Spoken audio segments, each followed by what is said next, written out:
Fox 61, Connecticut's news station, starts with a weather impact alert. Now the rain has arrived and it's coming down hard. You can see it here in Hartford. It's going to be hard to find a dry spot anywhere across this state tonight. And take a look at Mohegan Sun. The downpour is expected to last until midnight tonight. It'll be a good night to stay inside and add all the final touches to your Halloween costume. That's the idea for tonight. Yeah. Thanks for joining us for the Fox 61 News at 6. I'm Brent Harden. And I'm Sarah Sanchez. Yeah, get out the hot glue gun. It's not that it's just the rain we're looking out for. It'll also be quite windy tomorrow, so glue down that costume extra hard. Although, you know what? When you look at the radar, though, eastern side of the state's like, what are you guys talking about? I know. It's just cloudy out there. Yeah. It's coming.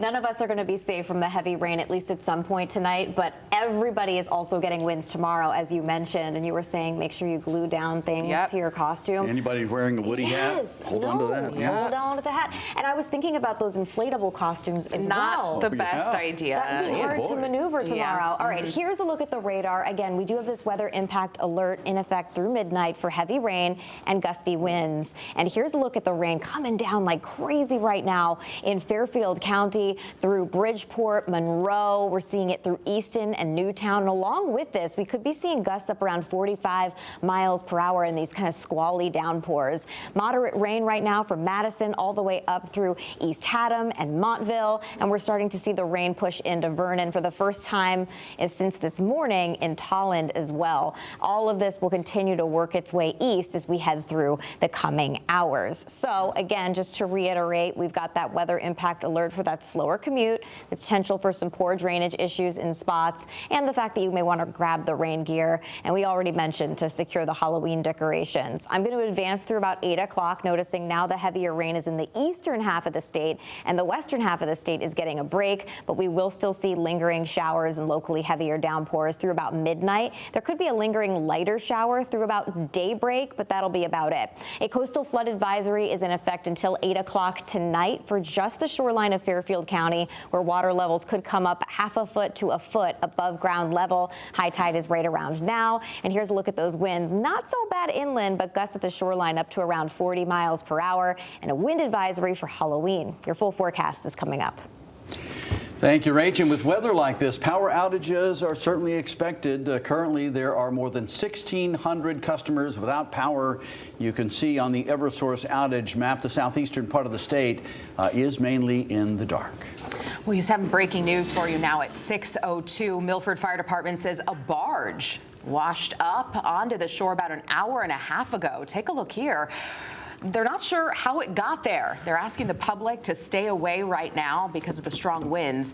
The U.S. Coast Guard is figuring out how to recover the barge. We've sent a crew down there to check it out. We'll have more for you coming up tonight.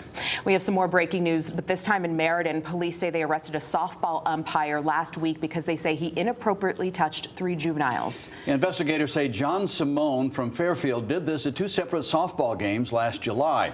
Officers arrested him a week ago today and charged him with sexual assault and risk of injury to a child.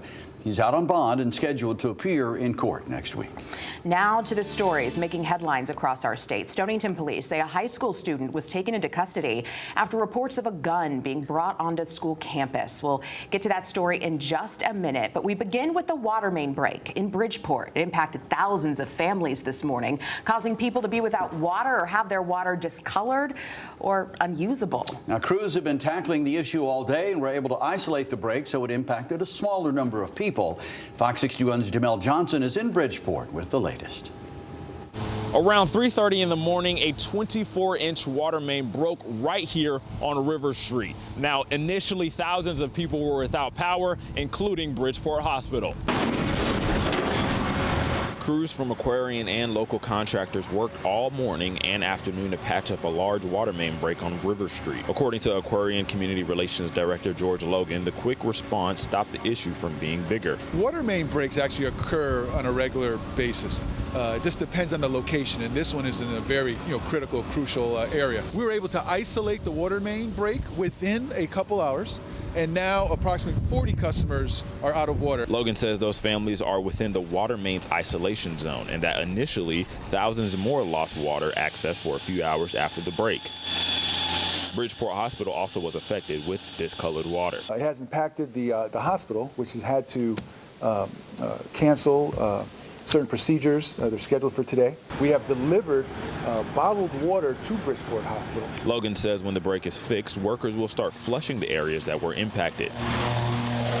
Since the break was so large, they'll be prioritizing the most impacted areas first, starting with the hospital, and will continue until the clarity of the water has improved. Councilwoman Maria Inez Valle says both Marin and Beardsley schools received an early dismissal due to the break. The inconvenience of what happens with parents sometimes having an early dismissal, it's to ensure the safety of all children and to understand that the partnership that is happening right now with Aquarian to make sure that the water is fixed, the road is working again. Along with the water main break, unexpected heavy winds may also impact families, and Director of Emergency Management David Reyes says people should prepare for possible power outages. We were not expecting the winds, but Mother Nature definitely threw us a curveball, but we'll adjust. Please, charge your electronics, which is very important. Should you, need to contact our 911 call center, our non-emergency number is 203-576-7671. Please, if you see something, wires coming down, please call us right away. Now, the water main break may continue to impact those schools who had early dismissal. Officials said those schools may need to close or at least have a delayed arrival time. In Bridgeport, Jamel Johnson, Fox 61. And let's get back to Stonington. High school students in police custody after they received a report that student brought a gun to school. We've since learned the student had 2 pellet guns in their possession, according to police. Fox 61's Alicia Hercules was at the scene, and she talked with students who were worried for their own safety. The school was placed on a lockdown after the police received that report. A student I spoke with says this whole situation was shocking and scary. It was pretty terrifying. Abigail Cohen, a student at Stonington High School, says a classroom hold was announced over the intercom. She says a blood drive was being held at the school and initially thought someone may have gotten hurt. We assumed someone just passed out when they were giving blood, but then it became a lockdown. She then realized it was something much more serious. I wasn't really freaking out at first, and then we started barricading the door, and then it kind of started setting in, and then I was panicking a bit. She says they were held in their classrooms for about 4 hours. Police say they received a report of a student having a gun at school. After an investigation, police discovered a student with 2 weapons in their backpack. Investigators say those weapons were pellet guns. Police say the school was placed on a lockdown as a precaution. 2 classrooms were also evacuated. Once police determined there was no active threat, the lockdown was lifted and students were sent home at 1 o'clock. Some students were picked up by their parents at a plaza across the street. Police did a security sweep during and after the lockdown to ensure the school was safe. Police say this incident is still under investigation. We'll give you the latest updates when more information becomes available. In Stonington, Alicia Hercules, Fox 61. Well, on the day the U.S. government hits 1 month of a shutdown is the day SNAP benefits will freeze. And if the Senate fails to agree again on the funding bill tomorrow, the food assistance program will be temporarily put on hold. No one knows how much longer this will last. Now, the last government shutdown during a Trump administration lasted 35 days. Governor Ned Lamont and 20 other governors sent a letter today to President Trump urging his administration to immediately release contingency funds held by the Agriculture Department. The letter addresses the millions of people who will be impacted by this, including children, seniors, and people with disabilities. The governors also say the hold will impact more jobs and the economy. And by the way, this could be the first time ever in the program's history that SNAP benefits could be suspended.